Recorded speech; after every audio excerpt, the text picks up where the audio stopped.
Time limited है, लेकिन मैं ऐसा नहीं कहूँगी कि अब कुछ नहीं हो सकता। डेफिनेटली अगर आप एक सही अप्रोच फॉलो कर लेते हैं विद द राइट माइंडसेट, तो आप बड़े से बड़े बैटल को जीत सकते हो।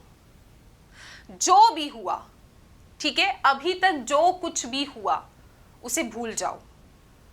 इफ इन केस आपका मई 2026 का अटेम्प्ट क्लियर नहीं हुआ था and now you are going for September 26 attempt, promise me कि यार पीछे मुड़ के नहीं देखोगे कि ऐसा क्यों हुआ मेरे साथ। हाँ, आपको इस समय पे एक पूरा प्रॉपर एनालिसिस करना था कि कहाँ क्या गलती हो गई, क्या वो पॉइंट्स हैं जो मैं इंप्रूव कर सकता हूँ, और इस माइंडसेट के साथ अपने सितंबर अटेम्प्ट में आप लग जाएंगे। ये प्रॉमिस मुझे आपसे चाहिए, ठीक है? क्या आप तैयार हैं? बिल्कुल। क्या आपको ऐसा लग रहा है कि मैम पता नहीं क्या होगा अगर नहीं हुआ तो? डरना नहीं है बेटे। अगर पहले से ही तुम डर जाओगे ना, तो ये 2 महीने आपके ऐसे ही उड़ जाएंगे, आपको पता नहीं चलेगा। एंड राइट नाउ अगर अभी इस पॉइंट ऑफ टाइम पे किसी भी ऐसे बच्चे को लग रहा है ना कि मैम स्टार्टिंग में तो सब आ रहा था, या जब आप पढ़ाते हो तब सब बन जाता है, लेकिन जब मैं क्वेश्चन सॉल्व करता हूँ तो मुझे कुछ बनता ही नहीं है, अब तो मुझे डर लग रहा है, क्या मैं अटेम्प्ट स्किप कर दूँ, मैं क्या करूँ, मैं कहाँ से पढ़ लूँ, क्या कर लूँ मैम, बड़ी घबराहट हो रही है, बहुत टेंशन हो रही है। अगर ये सारे क्वेश्चंस आपके दिमाग में चल रहे हैं अभी, तो बेटे एक बात ध्यान से सुन लेना कि यस, टाइम कम तो है, लिमिटेड है टाइम, लेकिन अगर आप सिर्फ यही चीजें सोचते रहोगे, ट्रस्ट मी, आप सिर्फ और सिर्फ अपने लिए स्ट्रेस बढ़ा रहे हो। और जिस समय पे बैठ के आपको पढ़ना चाहिए, जब आपको प्रोडक्टिव होना चाहिए, आप सिर्फ और सिर्फ एक स्ट्रेस में ही अपने घूम रहे हो और आपको लग रहा है पता नहीं होगा कि नहीं होगा। You are just wasting your time. So before starting this session, मुझे आप सभी बच्चों से एक प्रॉमिस चाहिए कि भाई अब ये 2 महीने आपका जो भी माइंडसेट रहेगा वो पॉजिटिव रहेगा। You are going to be absolutely positive, self doubt नहीं करना है। मान लो कुछ नहीं आ रहा है तो एकदम हैरान परेशान नहीं होना है, ठीक है? ऐसे गिव अप नहीं करना है कि भाई मेरे से नहीं हो सकता, मेरे को तो कुछ नहीं बन रहा। बेटा आपको ही पेपर देना पड़ेगा, तो आपको ही लड़ना पड़ेगा, तो कॉन्फिडेंस आपके अंदर ही आना चाहिए। सो इसीलिए positive mindset is very very important, ठीक है? Okay, done, great. क्योंकि जब आप पॉजिटिव हो ना, आप आधा बैटल ऐसे ही जीत जाते हो।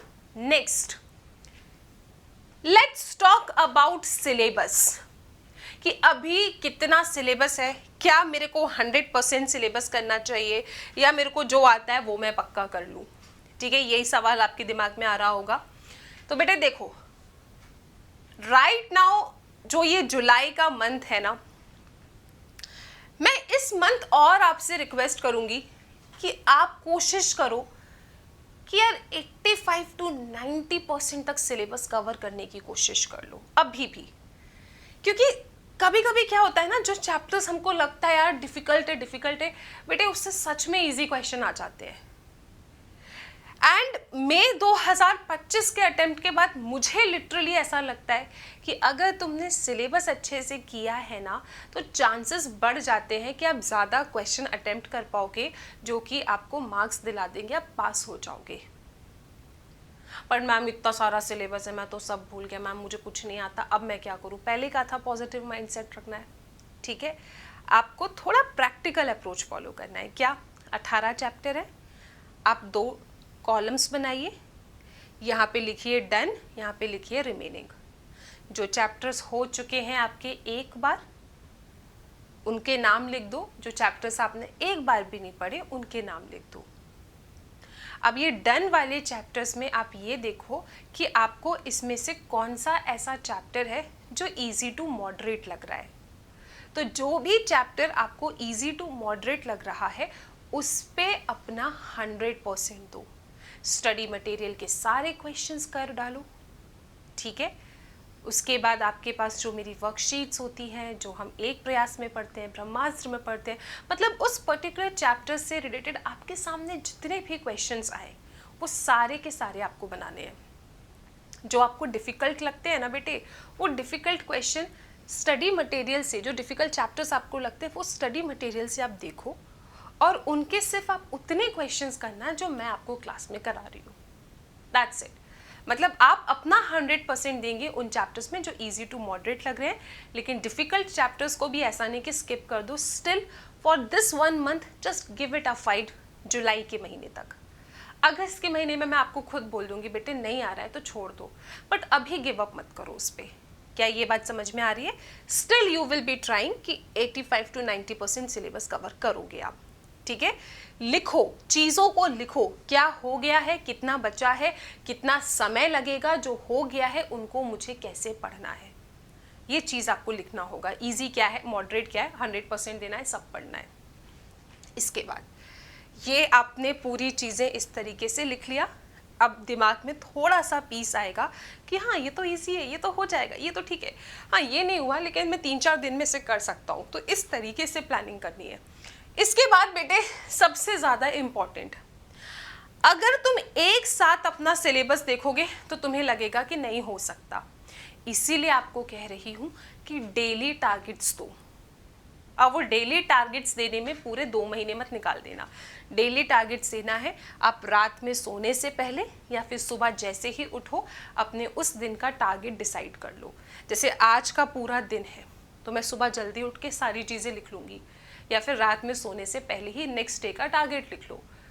ठीक है, फॉर एग्जाम्पल मेरा सब्जेक्ट, ठीक है, मेरा सब्जेक्ट QA, तो आपके दिमाग में क्या क्या चलेगा, मैम की मुझे 1+ क्लास देखनी है, उसके बाद मैम का यूट्यूब सेशन आएगा, फिर मुझे सेल्फ स्टडी करनी है, ये जो क्वेश्चंस थे वो पढ़ना है, पिछले 2 चैप्टर रिवाइज करना है, कहाँ पे टाइम फिट करूँ। तो इस तरीके से वो डेली टारगेट्स आप हर सब्जेक्ट्स के लिए बनाइए, तब आपको समझ में आएगा कि कैसे टाइम मैनेज करना है। आप बच्चे पूछते हो ना मैम टाइम मैनेजमेंट कैसे करना है, टाइम मैनेजमेंट तभी हो पाता है जब आपके सामने आपके टारगेट्स हों, आपका कितना सिलेबस बचा है, आपको क्या क्या करना है, उस समय पे उस तरीके से आप टाइम मैनेज कर पाओगे। ठीक है, सो हर दिन का टारगेट दो, अपने आप को छोटे छोटे काम दो करने के लिए। एक साथ बोल दो कि आज पूरा QA ख़त्म कर दो तो नहीं होगा, आज पूरे 4 चैप्टर पढ़ के ख़त्म कर दूँ, नहीं होगा। छोटे छोटे टारगेट्स दो। समझ में आ रहा है आपको? ठीक है, इसके बाद नेक्स्ट आता है बेटा, अभी ये 2 महीने आपने सपोज चैप्टर 1 उठाया, तो चैप्टर 1 को पढ़ने के बाद उसमें आपने देखो सब पढ़ लिया, राइट, आपने स्टडी मटेरियल देख लिया, आपने मेरे PYQs देख लिए, उसके बाद RDP MTP के क्वेश्चंस देख लिए। पढ़ते वक्त यार आपको लगा होगा कि मस्त फॉर्मूलेज है, पूरा चैप्टर दिमाग में घूम रहा है, पेन उठाओ और फटाफट उस चैप्टर में जो भी फॉर्मूलेज प्रॉपर्टीज जो याद आ रहा है सब लिखते चलो। सॉल्व करते वक्त कुछ हटके क्वेश्चन दिखा, उस हटके क्वेश्चन को भी लिख लो। And this formula copy you have to make for, मतलब ये जितने भी तुम्हारे 18 चैप्टर है ना QA में, वो 18 चैप्टर में कुछ ना कुछ ऐसा ज़रूर होगा जो इस फॉर्मूले कॉपी में लिखा जा सकता है। ये 2 महीने काम करना है, जो एग्ज़ाम का 1.5 दिन होता है ना, this copy is going to help you a lot, क्योंकि आप जानते हो कि आपको क्या वीक लगता है, आपको क्या डिफ़िकल्ट लगा, ये आपकी खुद की कॉपी होनी चाहिए। और इसमें सारे 18 चैप्टर के माइंड मैप खुद बनाना, सर्च मत करना भाई माइंड मैप दे दे, ये सब काम नहीं, खुद बनाओगे। ठीक है, जो क्वेश्चंस डिफिकल्ट लिखे उसे खुद लिखना है इसमें। ये काम आपको हर चैप्टर के लिए करना है, हार्डली 15 मिनट लगेंगे आपको पूरा चैप्टर पढ़ने के बाद। इसके बाद बेटे चाहे कुछ भी हो जाए, कुछ भी हो जाए, चाहे बेटे ये सीरीज़ मिस मत करना। आप एक प्रयास सीरीज़ पढ़ो, साथ में लाइव है बेटा, सब कुछ लाइव लेकर आते हैं आपके लिए, ताकि आपको ये ना लगे कि अब मैं कब करूँ। रिकॉर्डिंग में ऐसा लगता है ना कि अब आपको ही पढ़ना है, लाइव में आपको लगता है कि हम टीचर के साथ पढ़ रहे हैं। जिस दिन मैम का ख़त्म होगा रिवीजन, उस दिन मेरा भी रिवीजन ख़त्म हो जाएगा। एंड डेफिनेटली यार मैम का रिवीजन सितंबर अटेम्प्ट के बाद तो ख़त्म नहीं होगा, अभी ही ख़त्म करेंगी मैम उसको। तो just follow this series, trust me, आपका रिवीजन टाइम पे ख़त्म हो जाएगा। सो एक प्रयास, ब्रह्मास्त्र, ठीक है, ये सीरीज़ फुल डे मैराथन बेटे, हम हर अटेम्प्ट में ना आपके लिए सब कुछ लाइव लेकर आते हैं। और इसका एक कारण भी यही है कि यार हम तुमको इस जर्नी में अकेला नहीं छोड़ना चाहते कि जाओ पढ़ लेना, नहीं, आप हमारे साथ पढ़ो। ठीक है, अपन टाइम पे कंप्लीट करेंगे इस तरीके से।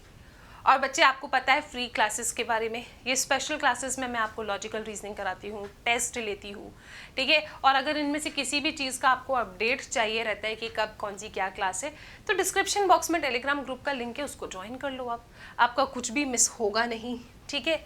तो ये जो 2 महीने हैं, this is the way in which you have to study. समझ में आ रहा है आपको? स्टिल जो चैप्टर्स हो चुके हैं उनको अच्छे से प्रैक्टिस करो, रिवाइज करो।